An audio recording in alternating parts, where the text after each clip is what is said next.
There's a number almost no American over 40 knows, and once you know it, you'll never look at retirement the same way again. The average American couple retiring today will spend approximately $330,000 on medical care between the day they turn 65 and the day they die.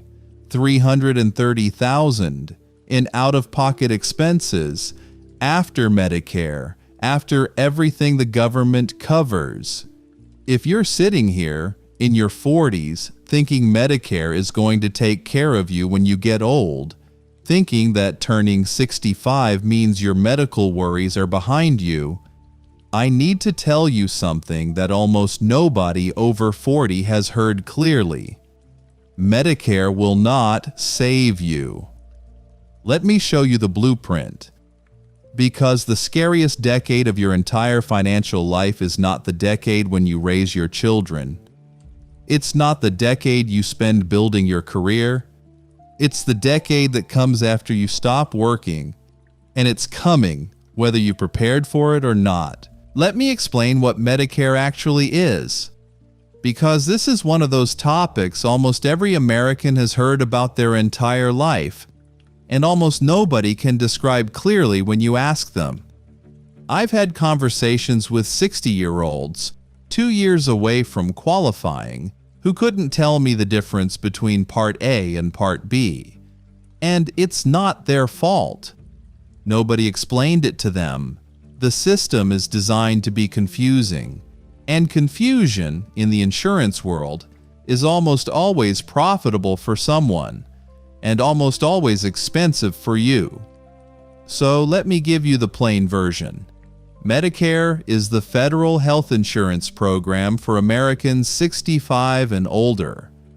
It was created in 1965, signed into law by Lyndon Johnson, at a time when roughly half of Americans over 65 had no health insurance at all. Back then, getting old in America meant either getting sick and going broke, or getting sick and going without care. Medicare was built to fix that. And for its original purpose, it worked. It still works. But the America of 1965 and the America of 2026 are two very different places.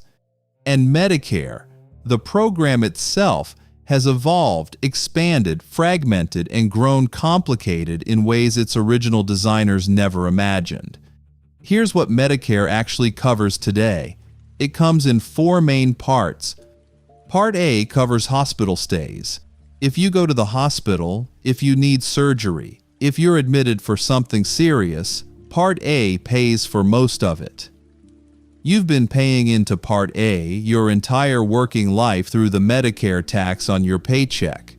That small line item you probably never looked at. Because you paid in, Part A is essentially free for you once you turn 65. No monthly premium. That's the good news.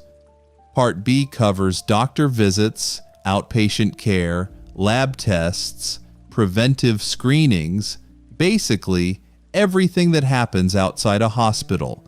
Part B is not free. You pay a monthly premium for it, and that premium is deducted from your Social Security check automatically. For most Americans, that premium starts at around $170 per month and climbs from there based on your income. Part C is something called Medicare Advantage. This is where it gets complicated. Medicare Advantage is essentially a private insurance version of Medicare, offered by companies like United Health, Aetna, Humana. You opt in, they take over your coverage, and they often bundle in extras like vision, dental, hearing, things traditional Medicare doesn't cover. Sounds great on paper. The reality is much more nuanced, and we'll get into that. Part D covers prescription drugs. This is the newest piece of the system, added in 2006. Before that, traditional Medicare didn't cover prescriptions at all. Now it does, but through a separate plan you have to enroll in and pay a monthly premium for. 4 parts, 4 separate enrollment decisions, 4 sets of rules, deductibles, copays, coverage gaps, and fine print. And that's before you start adding supplemental insurance, something called Medigap, which exists because Medicare alone leaves enormous holes that most Americans don't realize until they're in the hospital. This is where most people get it wrong. They think Medicare is a comprehensive safety net, like the health insurance they had at work for 30 years, just handed to them by the government for free. It's not. Medicare is a foundation, a starting point, an assumption that you'll build additional coverage on top of it. And here's the part that doesn't get said clearly enough. Even with all 4 parts, even with a Medigap policy on top, Medicare does not cover some of the most financially catastrophic situations American seniors actually face. It does not cover long-term care in a nursing home beyond a very limited period. It does not cover most dental work, including major procedures like implants and crowns. It does not cover hearing aids in most cases. It does not cover vision correction beyond cataract surgery. It does not cover care received outside the United States if you travel. And perhaps most importantly, it does not cover the thing that financially destroys more retired Americans than anything else in the country: in-home care when you can no longer take care of yourself. You don't need more money. You need a better plan. And the plan has to start in your 40s, not your 60s, because the coverage decisions you'll face at 65 are decisions you need to have money to make. And money like that, real money, 6-figure money, 7-figure money, doesn't appear overnight. It accumulates quietly, patiently, through decades of attention, which is exactly where you are right now. But to understand the full weight of this, you need to see what the uncovered pieces actually cost.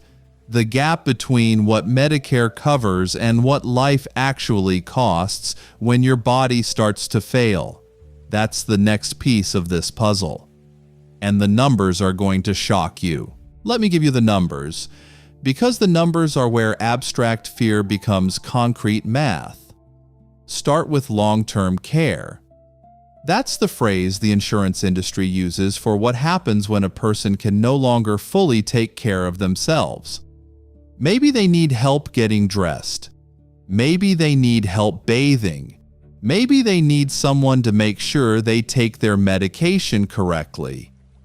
Maybe they need round-the-clock supervision because their memory is slipping. Whatever the level, when an adult crosses that threshold, from independent to needing help, a price tag appears, and the price tag is brutal. The average cost of a nursing home in America today is approximately $108,000 per year for a private room. That's $9,000 per month for one person, for care that, by the standards of most American families, is considered basic. Nothing luxurious, no penthouse suite, just a private room, meals, trained staff, and medical supervision. $108,000 per year. Assisted living, which is one step less intensive than a nursing home, averages around $64,000 per year, $5,300 per month, for a level of care that keeps you in a small apartment with meals provided and help available when you need it. In-home care, where a caregiver comes to your house to help you stay there, averages around $75,000 per year for part-time help. If you need round-the-clock in-home care, the number can climb to over $200,000 per year. $200,000 for 1 year of staying in your own home with help. Now here's the part that makes people's stomach drop. Medicare does not pay for any of this, not in the long-term sustained way Americans think it does. Medicare will cover a very limited stay in a skilled nursing facility, up to 100 days after a hospital stay under specific conditions.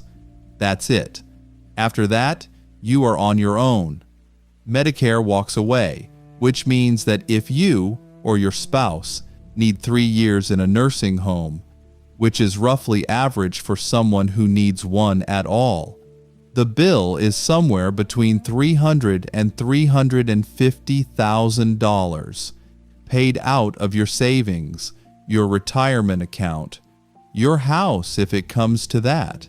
And if your spouse is still healthy and living at home, you also need money to keep them housed, fed, and cared for during those same 3 years. The costs stack, they don't overlap. This is where most people get it wrong. They assume that if something catastrophic happens, the government will catch them, and the government will eventually. There's a program called Medicaid, separate from Medicare, that pays for long-term care, but Medicaid is for the poor. In order to qualify, you have to spend down almost everything you own. In most states, you can have a maximum of around $2,000 in assets to qualify. $2,000. That means before Medicaid will pay for your nursing home, you have to liquidate your retirement account, empty your savings, and in some cases, sell your house. Everything you spent 40 years building, gone. Transferred to the nursing home dollar by dollar until there's nothing left. And then, and only then, does the government step in. Not as a safety net, as a last resort once you have nothing to lose. That is the system you're retiring into. Whether anyone told you clearly or not, you don't need more money, you need a better plan. Now, let me be honest with you about something. Not every retired American needs long-term care. Some people stay healthy into their late 80s and pass away relatively quickly without ever needing a nursing home. Others need assistance for months, not years. But the statistics tell a clear story. Roughly 70% of Americans who reach 65 will need some form of long-term care before they die. 70%. The average duration is around 3 years, and the probability rises dramatically after age 75. This isn't a small risk. It's not a minor possibility. It's the most likely major expense you will face in the last decade of your life. And Medicare, the program you've been paying into your entire working life, the program everyone talks about as the retirement healthcare solution, does almost nothing to protect you from it. That's the gap, the one nobody talks about, the one that destroys more American retirements than stock market crashes, bad investments, and divorce combined. And the question becomes, what do you do about it? Starting right now in your 40s, with 2 decades of runway ahead of you. Because the answer isn't waiting until you're 64 to start worrying. The answer is building a structure now that gives you options when the time comes. That structure is what comes next. So what's the structure? What do Americans in their 40s actually do to prepare for a retirement where medical costs could run into 6 figures per year? The honest answer is that there are 4 main strategies, 4 paths, and most Americans pick none of them. Mostly because nobody explained they existed. Strategy 1 is the most powerful financial tool almost nobody uses. It's called a health savings account, HSA for short. And if you're in your 40s and you're not using one, there's a very real chance you're walking past hundreds of thousands of dollars of future medical security without realizing it.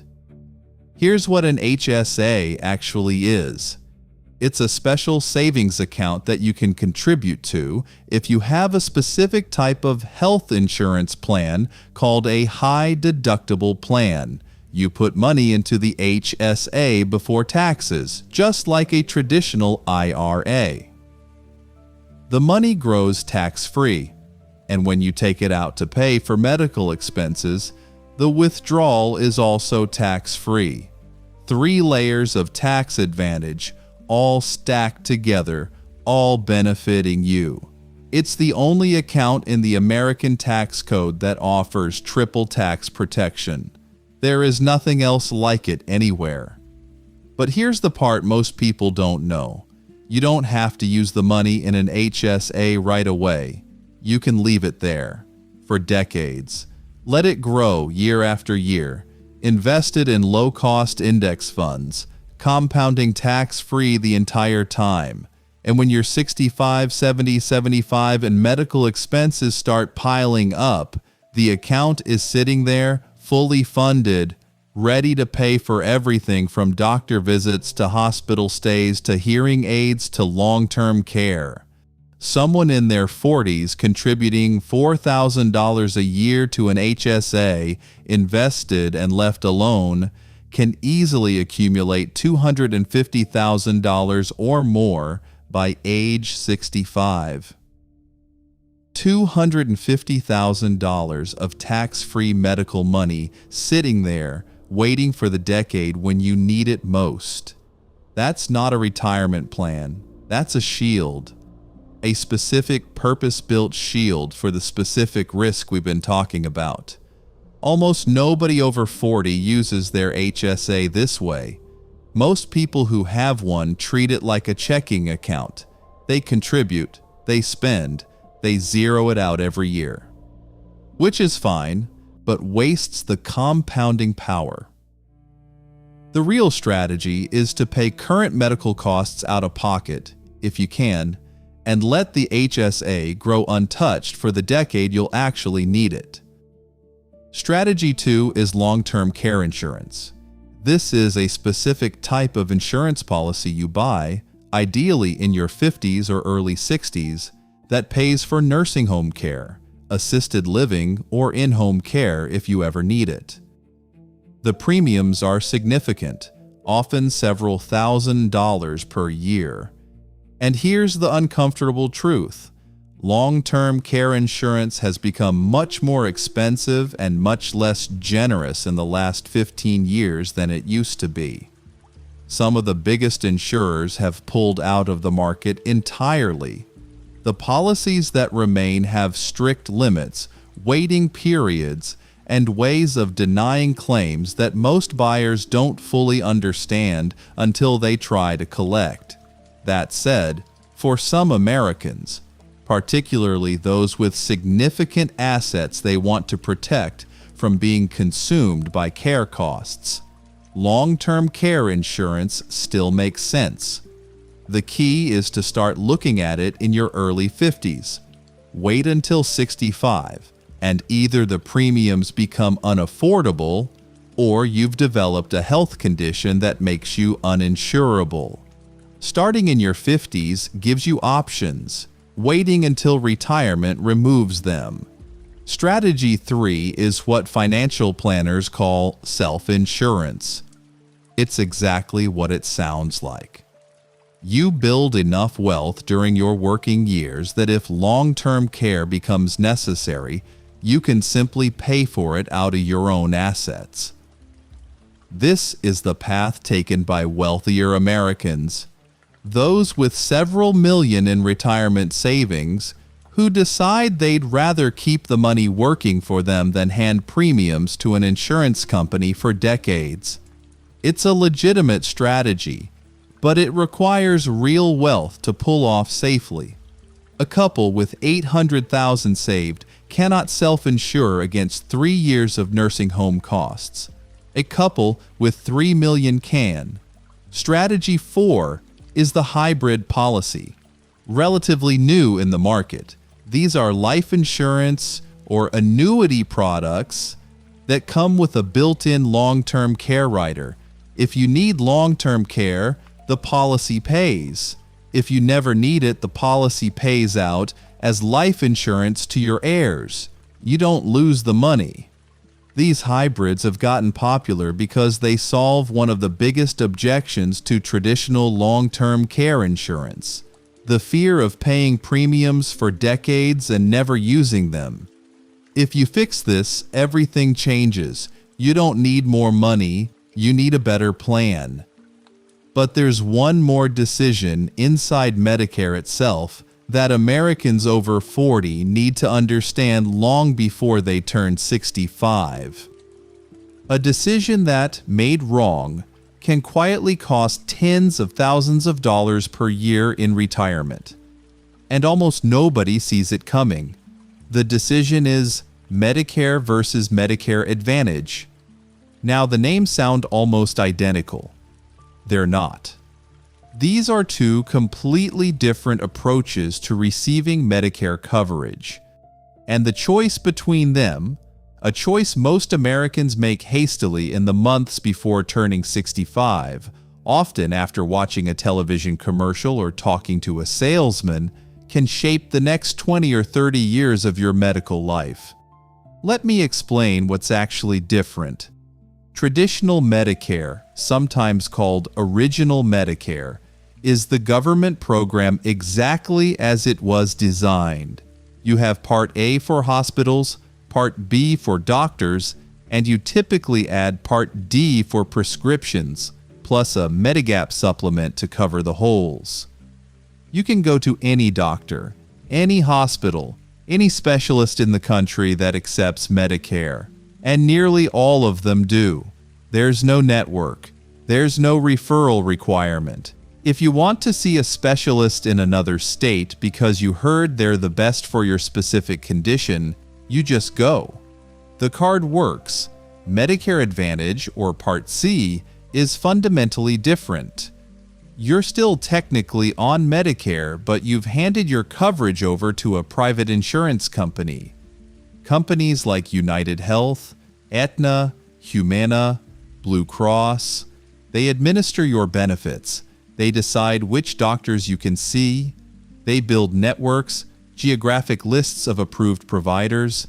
They require prior authorization for procedures. They can deny claims. They can require referrals. They operate much more like the employer-based health insurance you had during your working years than like the open access program Medicare was originally designed to be. Now, here's why Medicare Advantage has become wildly popular. On the surface, it looks like an incredible deal. Lower monthly premiums, often zero. Bundled benefits like dental, vision, hearing, even gym memberships. Prescription coverage rolled into one plan. Every time you watch daytime television, you see commercials from celebrity spokespeople promising that Medicare Advantage is the smartest choice for retirees. And for some people, in some situations, it genuinely is. But the trade-off is real, and it's one most Americans don't discover until they need serious medical care. When you have a routine year, a few doctor visits, prescriptions, a physical, Medicare Advantage often saves you money. The lower premium, the bundled benefits, the copays feel manageable. People in their late 60s, generally healthy, are often thrilled with their plan. Then the year comes, the year your body breaks. Cancer diagnosis, stroke, major surgery, complex chronic condition, and suddenly the network limitations matter. The referral requirements matter. The prior authorization requirements matter. You want to go to the best cancer center in the country, but it's out of network. You want a second opinion from a specialist in another state, but the plan won't cover it. You need a specific medication, but the plan requires step therapy. You have to try cheaper drugs first, even if your doctor says they won't work for you. This is where most people get it wrong. They pick Medicare Advantage at 65 when they're healthy because it saves them money in the early years. They don't realize that switching back to traditional Medicare later, after a diagnosis, after a health event, becomes extremely difficult. Medigap insurers can deny you coverage based on pre-existing conditions if you try to switch after your initial enrollment window. So you become locked in. Your plan that was great when you were healthy becomes the plan you're stuck with when you're sick. The decision of Medicare versus Medicare Advantage is, more than anything else, a decision about what kind of retiree you want to be. If you value choice, flexibility, and access to any provider in the country, traditional Medicare with a Medigap supplement is almost always the better long-term choice. It costs more in monthly premiums, but it delivers significantly more freedom when your health becomes complicated. If you value simplicity, low upfront costs, and bundled benefits, and you're willing to accept network constraints and administrative hurdles in exchange, Medicare Advantage can work. Here's what I want you to take from this, as someone in your 40s. You don't need to make this decision today, but you need to know it's coming. And you need to build a financial life that lets you choose the more expensive option if you decide at 65 that freedom matters more than savings. Because the people who are trapped in Medicare Advantage plans they regret are almost always there because they couldn't afford the better option.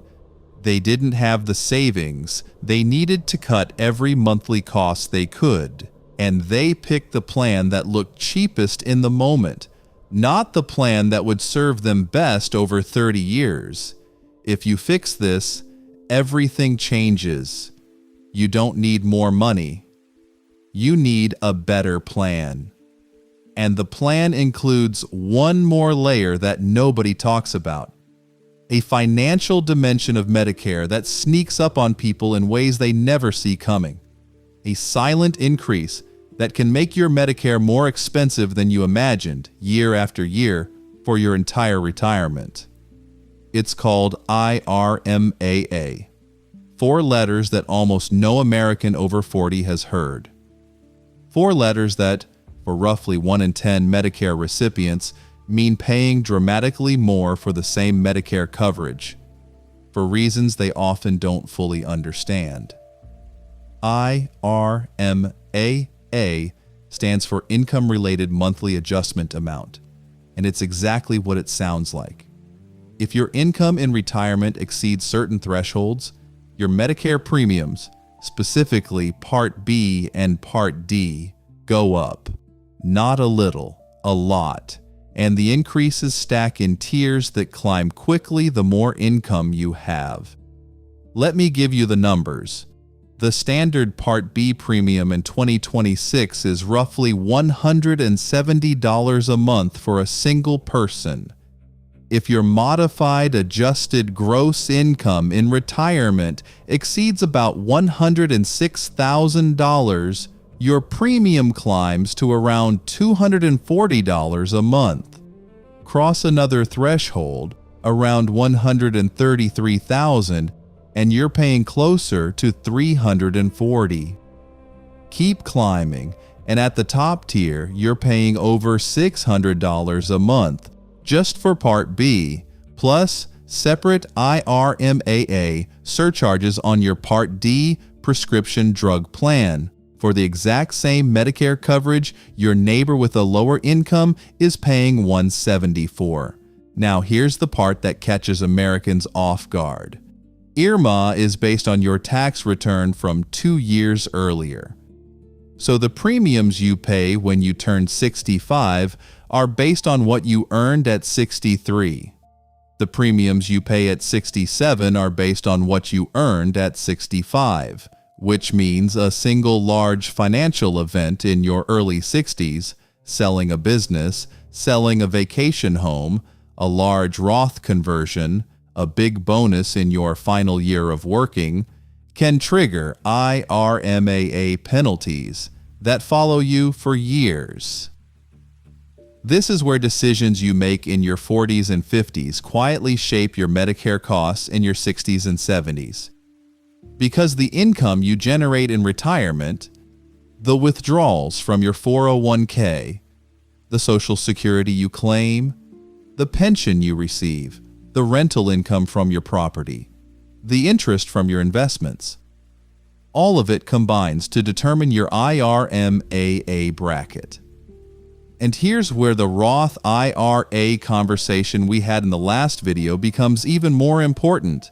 Remember how I told you that Roth withdrawals are tax-free? Well, they're also IRMAA free.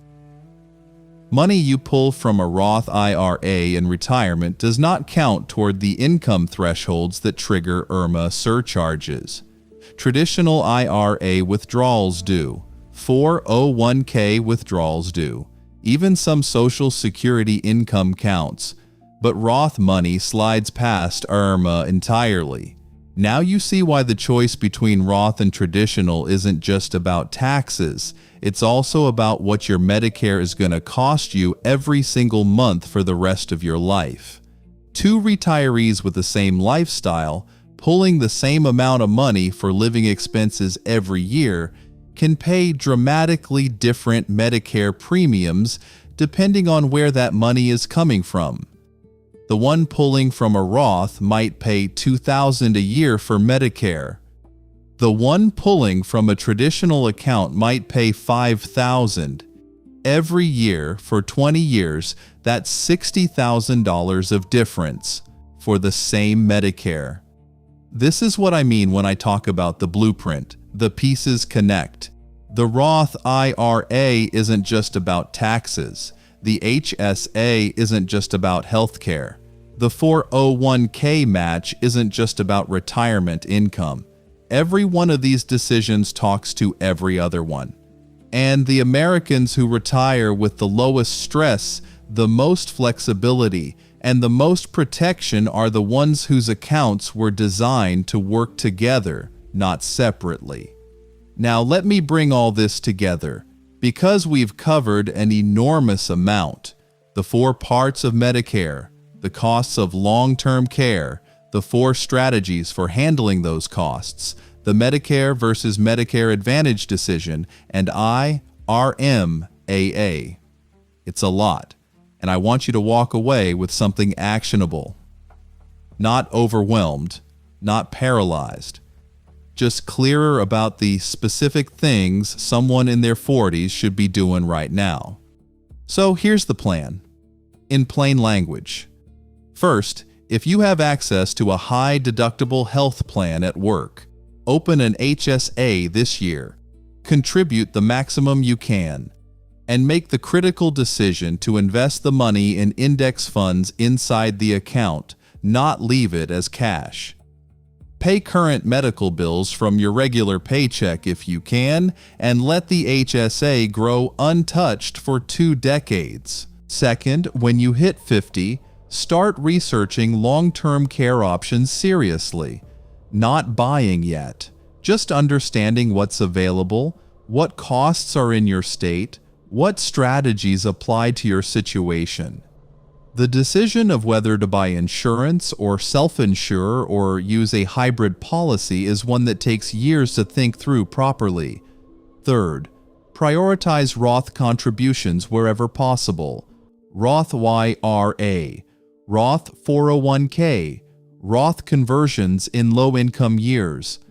The more of your retirement income that comes from Roth sources, the lower your IRMAA surcharges will be, the lower your overall tax burden will be, and the more flexibility you'll have to handle whatever medical costs arrive. Fourth, and most importantly, build savings, real savings, aggressive savings. Because medical freedom in retirement is ultimately bought with cash. Insurance helps, strategy matters. But cash in diversified accounts is what gives you the real power to choose. You don't need more money. You need a better plan. But before we close this out, there's one more piece I need to tell you about. A piece that changes the entire emotional framing of this conversation. Before I give you this last piece, and trust me, it matters, I want to pause for a second. If you've made it this far into the video with me, if you've sat through numbers that probably scared you, if you're still here and still honest about the reality of what's coming 20 or 30 years from now, I want to invite you to subscribe to this channel and walk with us every single day. This is the kind of conversation we have here. Not comfortable, not pleasant, but honest. And honest is what you need when the stakes are this high. And I'll tell you something. Talking about aging in America is uncomfortable for everyone. For the person watching, for the person speaking. Nobody wants to think about the version of themselves at 78 who can't get out of bed without help. Nobody wants to imagine their spouse needing memory care.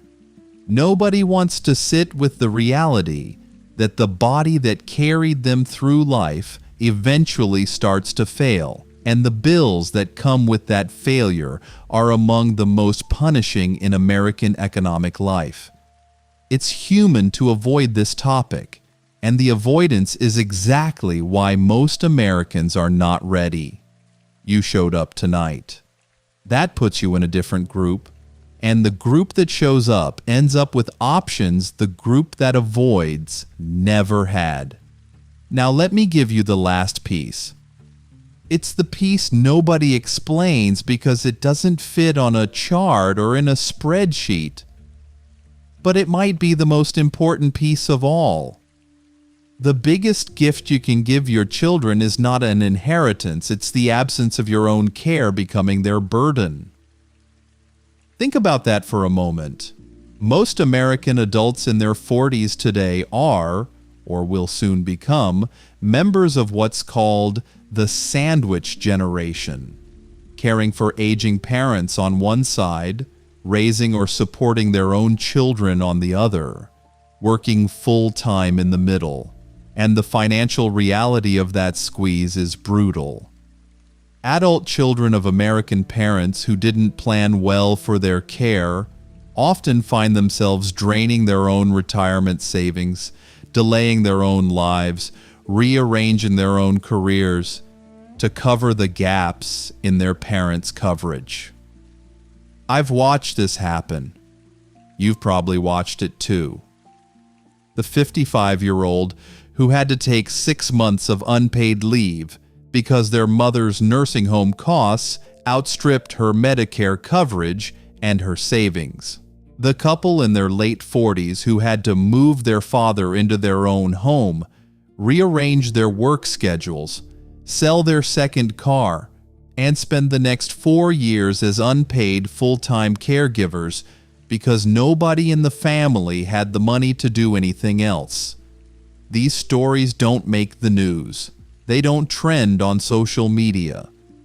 But they play out in millions of American families every single year. And here's the part that should stop you. Every financial decision you make today, the HSA you open or don't open, the Roth contributions you make or skip, the long-term care planning you do or avoid, the wealth you build or don't build, every single one of those decisions determines whether your own children will face that situation with you in 25 years. Planning for your medical care in retirement is not selfish. It is one of the most profound acts of love you can perform for the people who come after you. Because if you do it well, your children get to keep their own retirements intact. They get to keep their own careers on track. They get to visit you out of love, not obligation. They get to sit with you at the end of your life with tenderness, not exhaustion from 2 decades of draining sacrifice. That is what this is really about. Not numbers, not Medicare parts, not insurance products. The numbers are just the tools. The real work is this: Deciding now in your 40s that the last decade of your life will not be a financial burden on the people you love most. If you fix this, everything changes. You don't need more money. You need a better plan. And the plan, for most Americans in their 40s, looks like this. Open the HSA. Max it out when you can. Keep contributing to your Roth IRA and Roth 401k. Start thinking about long-term care planning when you hit 50, not 65. Make decisions about your retirement account withdrawals with IRMAA in mind. And most of all, keep building. Keep building wealth. Keep building flexibility. Keep building the freedom to choose the best care instead of the cheapest care when the time comes.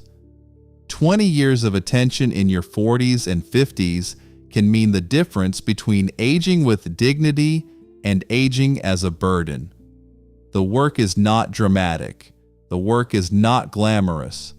But the work matters more than almost anything else you will ever do with money.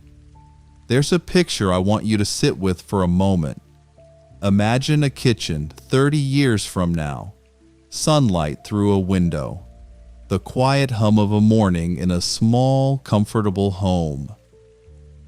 Your adult daughter is standing at the counter making coffee. You're in the other room, recovering from a minor procedure, needing some help for a few weeks. She's there because she wants to be, not because she had to rearrange her entire life to make it work, not because she had to step away from her career, not because the alternative was bankruptcy or chaos.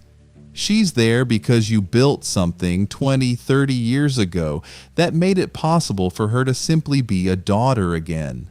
Not a caretaker, not a financial lifeline, not a crisis manager. Just a daughter. That scene is not luck. It's not sentimentality. It's the product of decisions made decades earlier by someone who sat through a 60-minute video on a weeknight and decided to take the numbers seriously. Now imagine the opposite scene. Same daughter, same age. But this version, she's exhausted. She's been managing your care for 3 years because there was no insurance, no HSA, no plan. She's had to use her own retirement savings to keep you in assisted living. Her husband is quietly resentful. Her children barely see her. She loves you. She would never say a word. But something in her is being slowly worn down, and it's the burden you unknowingly placed on her because you didn't believe, when you were 45, that this conversation applied to you. Both of those versions are real. Both of them are happening right now in different American families. And the only difference between them is the version of you that watched this video tonight and the decisions you made about what to do next. Let me say something clearly, because I don't want this to land as fear. Fear is useless. Fear paralyzes. Fear sends people back to pretending the problem doesn't exist. What I'm asking you for is not fear. It's attention. Just attention. A different quality of attention than you've been bringing to your finances so far. The kind of attention that says, okay, I see this now. I understand what's coming. And I'm going to stop pretending it won't happen to me. The blueprint isn't complicated. Open the HSA. Use it the right way. Keep feeding the Roth. Research long-term care options in your 50s. Build savings that give you options at 65. Make every decision through the lens of what your care will cost, not just what your retirement will cost. And the most beautiful thing about this blueprint is that it doesn't require wealth. It requires years. And you have them. If you're 45 tonight, you have 20 to 25 years. If you're 50, you have 15 to 20. That is enormous. That is more than enough. You don't need to earn a lot more. You don't need to get lucky. You just need to show up quietly, consistently, and use the tools already available to you. Your children will never know what you did. They won't thank you for the HSA you started in your late 40s. They won't notice the Roth conversions you made in your 50s. They won't send you a card for carefully timing your retirement account withdrawals to stay under IRMAA thresholds. They'll just notice decades from now that when your health finally declined, it didn't break them. It didn't unravel their lives. It didn't cost them their own retirements. That silence, the silence of a family that was not destroyed by your aging, is the most valuable gift you can leave behind. Now, before you go, let me ask you 3 things. First, if anything in this video hit you tonight, subscribe to this channel. Walk with us. The next video in this series is going to be about how the wealthy legally pay lower taxes than the middle class, and how any American willing to study the rules can start shifting toward the side of the tax code that rewards instead of punishes. You don't want to miss that one. Second, share this video with 5 people. 5 people in their 40s, 50s, 60s, your brother, your sister, an old friend, a neighbor, someone who loves someone. Don't explain it. Just send it. Let the video do the work. You might be the reason, 30 years from now, that a family somewhere doesn't unravel. And third, leave me a comment, a real one. Tell me what scared you most in this video. Tell me which piece you hadn't thought about before. Tell me what you want me to dig into next. Every deep video we make in this series comes from someone in the comments asking the right question. Take care of yourself. Take care of the people who count on you. And remember, the decade you are quietly building or ignoring right now is the decade your family will live through with you at the end. Build it carefully. Build it now.